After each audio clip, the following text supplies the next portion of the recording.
বছর দুয়েক আগের ঘটনা। নজিরবিহীন এক অর্থনৈতিক সংকটের মধ্যে পড়েছিল শ্রীলঙ্কা। এরপর ব্যাপক গণবিক্ষোভের মুখে তৎকালীন প্রেসিডেন্ট গোতাবায়া রাজাপাকসে দেশ ছেড়ে পালিয়ে যান। এরপর প্রথমবারের মতো স্থানীয় সময় ২১ সেপ্টেম্বর নিজেদের নেতা নির্বাচনে ভোট দিচ্ছেন দেশটির জনগণ। বার্তা সংস্থা রয়টার্স বলছে, নেতা বাছাইয়ের সুযোগের পাশাপাশি এই নির্বাচনকে দেশের ভবিষ্যৎ অর্থনৈতিক সংস্কারের নির্ধারক হিসেবেও দেখা হচ্ছে। এই নির্বাচনে এখন পর্যন্ত আলোচনায় যারা রয়েছেন তাদের নিয়ে একটি প্রতিবেদন প্রকাশ করেছে রয়টার্স। রয়টার্সের প্রতিবেদনে বলা হয়, প্রেসিডেন্ট হওয়ার দৌড়ে এগিয়ে আছেন বর্তমান প্রেসিডেন্ট রনিল বিক্রমসিংহে। গোতাবায়া রাজাপাকসে দেশ ছাড়ার পর পার্লামেন্টে ভোটাভুটির মাধ্যমে তিনি প্রেসিডেন্টের দায়িত্ব পান। প্রতিদ্বন্দ্বিতাপূর্ণ এই ভোটের আগে শতাধিক সমাবেশ করেন বিক্রমসিংহে। এদিকে শক্ত অবস্থানে আছেন বিরোধী দল সঙ্গী জন বালাওয়েগার এসজেবি নেতা সাজিথ প্রেমাদাসাও। তিনি সাবেক এক প্রেসিডেন্টের ছেলে, যিনি ১৯৯৩ সালে গৃহযুদ্ধের সময় আততায়ীর হাতে নিহত হন। সাজিথ প্রেমাদাসা এই নির্বাচনে বেশ ভালো করবেন বলে মনে করছেন শ্রীলঙ্কার নির্বাচন বিশ্লেষক ও জরিপকারী সংস্থাগুলো। লড়াইয়ে এগিয়ে থাকা আরেক প্রার্থী হলেন ন্যাশনাল পিপলস পাওয়ার পার্টির নেতা অনুরা কুমার দিসানায়েক।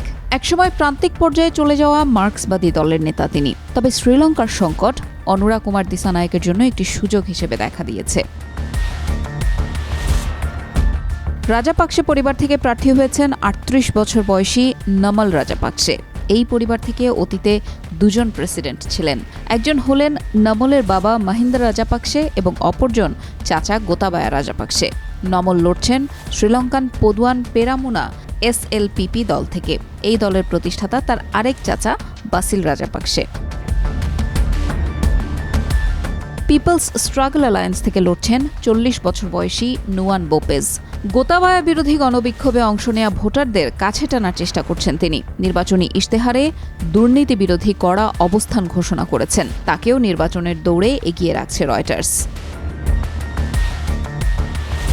শ্রীলঙ্কার প্রেসিডেন্ট নির্বাচনে ২১ সেপ্টেম্বর স্থানীয় সময় সকাল ৭টায় ভোট গ্রহণ শুরু হয়েছে।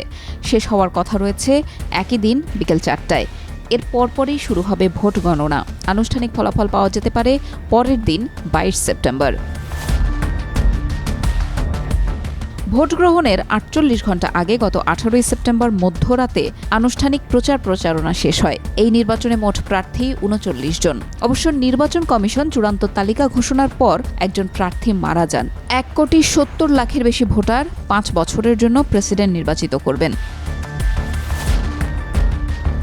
দেশটির প্রেসিডেন্ট নির্বাচনের নতুন আইন অনুযায়ী একজন ভোটার ৩ প্রার্থীকে ভোট দিতে পারবেন। কোনো একজন প্রার্থী কমপক্ষে ৫০% বা এর বেশি ভোট পেলে তাকে বিজয়ী ঘোষণা করা হবে। আর কোনো প্রার্থী ৫০% ভোট না পেলে সবচেয়ে বেশি ভোট পাওয়া ২ প্রার্থীর মধ্যে দ্বিতীয় দফা বা রান অফ ভোট হবে।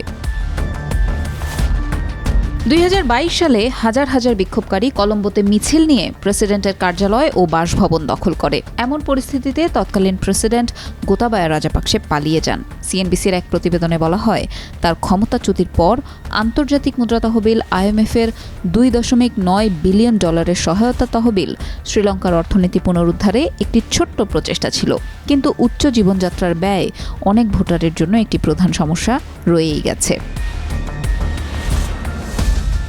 যদিও মুদ্রাস্ফীতি গত মাসের সংকটের সর্বোচ্চ ৭০% থেকে ০.৫% নেমে এসেছে এবং ২০২৪ সালে ৩ বছরের মধ্যে প্রথমবারের মতো অর্থনীতি প্রবৃদ্ধির পূর্বাভাস দেয়া হয়েছে, কয়েক লাখ মানুষ এখনও দারিদ্র্য ও ঋণের নিচে চাপা পড়ে আছে। অনেকেই তাদের পরবর্তী নেতার ওপর একটি উন্নত ভবিষ্যতের প্রত্যাশা করছেন।